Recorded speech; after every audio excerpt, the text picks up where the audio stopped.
آج کا ہمارا موضوع ہے قصر نماز اور شرعی مسافر۔ سفر و حضر انسان کی زندگی کا حصہ ہے، اور اللہ تعالیٰ نے مسلمانوں کو سفر میں کچھ تخفیفات عطا فرمائی ہیں۔ ہمارا دین، ہماری شریعت چونکہ آسانی فراہم کرتی ہے، جہاں پر مسلمان مشقت میں مبتلا ہوتا ہے، شریعت وہاں پر اس کو رخصت اور آسانی فراہم کرتی ہے۔ ان میں سے ایک شرعی مسافت میں جو سفر کیا جاتا ہے، اس میں قصر کی نماز کا حکم بھی ہے۔ سب سے پہلے جاننا ضروری ہے کہ شرعی مسافر کسے کہتے ہیں۔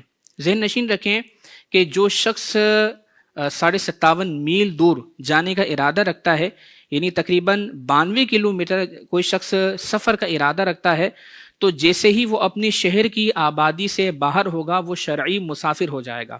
تو ہم کہہ سکتے ہیں کہ مسافر شرعی وہ ہے کہ جو 92 کلومیٹر دور جانے کا ارادہ رکھتا ہو، تو جب وہ اپنے شہر کی آبادی سے باہر ہوگا تو وہ مسافر ہو جائے گا۔ اس کا مطلب یہ ہوا کہ مسافر شرعی ہونے کے لیے 2 شرائط کا ایک ساتھ پایا جانا ضروری ہے۔ نمبر 1 کہ وہ 92 کلومیٹر دور جانے کا ارادہ رکھتا ہو، نمبر 2 وہ اپنے شہر کی آبادی سے باہر ہو جائے۔ دونوں شرائط میں سے کوئی ایک بھی کم ہوگی تو پھر وہ مسافر نہیں ہوگا۔ مثلا 92 کلومیٹر دور جانے کا ارادہ رکھتا ہے، لیکن ابھی اپنے شہر کی آبادی سے باہر نہیں ہوا تو یہ مسافر نہیں ہے۔ یا پھر وہ 92 کلومیٹر سے کم دوری پر جا رہا ہے اور شہر کی آبادی سے باہر ہو گیا، اب بھی وہ مسافر نہیں ہے۔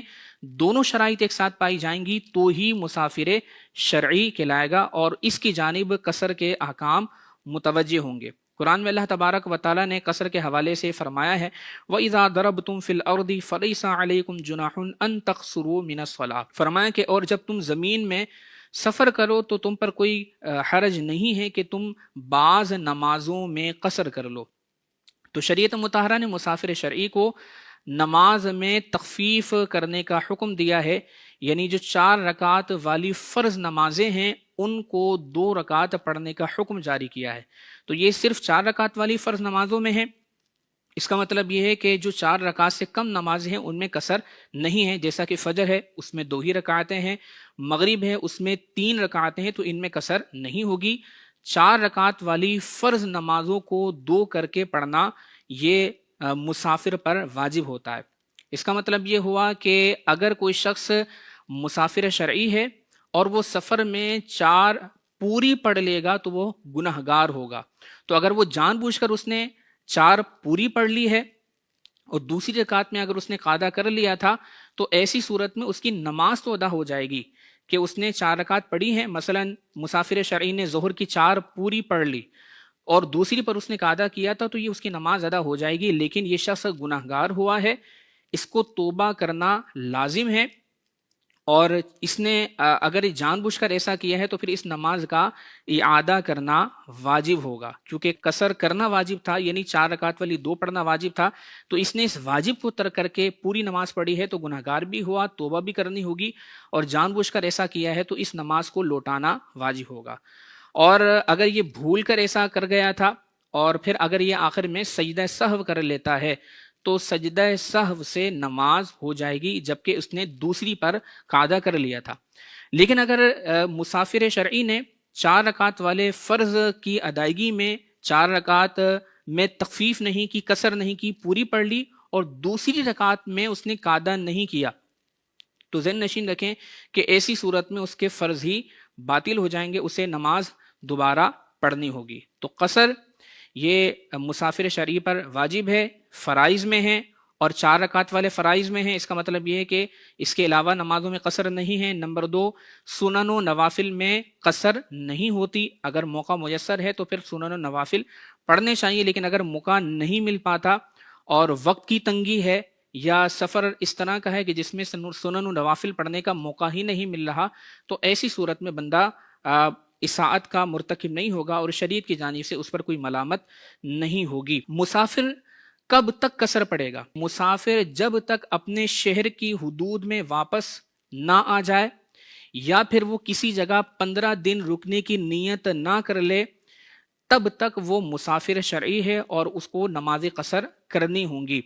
تو اگر مثال کے طور پر وہ اپنے شہر کی حدود میں واپس آ جاتا ہے تو اب اس کی قصر ختم ہو چکی، چونکہ وہ شرعی مسافر نہیں رہا۔ اسی طریقے سے اگر وہ کسی جگہ پر پہنچ کر 15 دن رکنے کی نیت کر لیتا ہے تو اب وہ مقیم ہے، اور مقیم کے لیے حکم یہ ہوتا ہے کہ اب وہ نمازیں پوری پڑھے گا۔ لیکن مقیم جب اقامت کرتا ہے یعنی 15 دن کسی جگہ رکنے کی نیت کر لیتا ہے تو اس کے مقیم ہونے کے لیے چند شرائط کا پایا جانا ضروری ہے۔ ان میں سے ایک شرط یہ ہے کہ وہ چلنا ترک کر دے۔ ایسا نہیں ہو سکتا کہ کوئی شخص چلتے ہوئے کسی جگہ پر اقامت کی نیت کر لے، جب وہ چلنا موقوف کر دے گا تو ہی اقامت کر سکتا ہے۔ اسی طریقے سے اقامت کے لیے، مقیم ہونے کے لیے ضروری ہے کہ وہ ایک ہی جگہ مستقل طور پر رکنے کی نیت کرے۔ دو الگ الگ مستقل شہروں میں اگر وہ رکنے کی نیت کرے گا 15 دن تو ایسی صورت میں وہ مسافر ہی رہے گا، وہ مقیم نہیں ہوگا۔ تو ایک جگہ پر مستقل کم سے کم 15 دن یا اس سے زیادہ رکنے کی نیت ہونی چاہیے۔ اگر دو الگ الگ جگہوں پر وہ 15 دن رکنے کی نیت کرے گا تو اقامت صحیح نہیں ہوگی۔ اسی طرح مقیم ہونے کے لیے یہ ضروری ہے کہ وہ اس جگہ پر اقامت کی نیت کرے جو اقامت کی صلاحیت رکھتی ہو۔ چنانچہ اگر کوئی شخص جنگل میں اقامت کی نیت کر لیتا ہے، مقیم ہو جاتا ہے، یا دریا میں ہے اور وہاں پر وہ اقامت کی نیت کرتا ہے تو وہ مقیم نہیں ہوگا۔ یوں ہی اقامت کے لیے ضروری ہے کہ وہ کسی کے تابع نہ ہو۔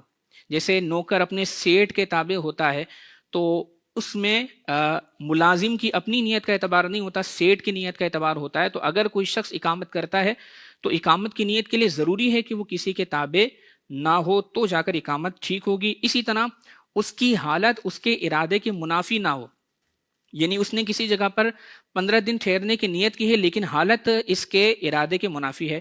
مثلا ایک شخص مدینہ شریف میں ہے اور وہ وہاں پر 15 دن رکنے کی نیت کر لیتا ہے، لیکن 5 دن کے بعد ان کی فلائٹ ہے اور یہ قافلوں کے ساتھ ہی روانہ ہوگا، 5 دن کے بعد ان کی واپسی ہے، تو ظاہر ہے کہ یہ وہ صورت ہے کہ اس میں اقامت کی نیت درست نہیں ہوگی، کیونکہ حالت اس کے ارادے کے منافی ہے۔ حالت یہ ہے کہ ان کو 5 دن کے بعد واپس جانا ہے اور نیت 15 دن رکنے کی ہے، تو ایسی صورت میں اقامت نہیں ہوگی۔ تو مسافر شرعی کب تک مسافر ہے، کب تک قصر پڑے گا؟ جب تک اپنے شہر کی حدود میں واپس نہ آ جائے۔ نمبر 2، کہیں 15 دن یا سے زیادہ رکنے کی نیت نہ کر لے، یا پھر یہ اپنے وطن اصلی کے اندر واپس نہ آ جائے، تب تک وہ مسافر شرعی ہے اور وہ قصر پڑتا رہے گا۔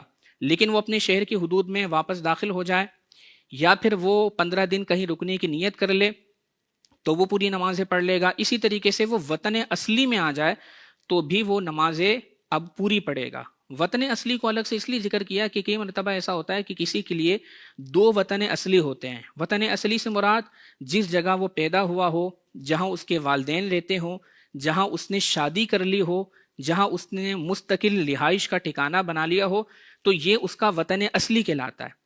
تو بعض صورتوں میں وطن اصلی ایک سے زائد ہو سکتے ہیں۔ مثلا کسی نے 2 نکاح کیے ہیں، 2 شادیاں کی ہیں، ایک زوجہ علیحدہ رہتی ہے، دوسری زوجہ علیحدہ رہتی ہے، دونوں کے درمیان جو فاصلہ ہے وہ 92 کلومیٹر سے زیادہ ہے، تو ایسی صورت میں یہ اپنی پہلی زوجہ کے پاس جائے گا تو وہ اس کے لیے وطن اصلی ہے، اور پھر یہاں سے سفر کرتا ہوا جب یہ دوسری زوجہ کے پاس جائے گا تو وہ بھی اس کے لیے وطن اصلی ہے۔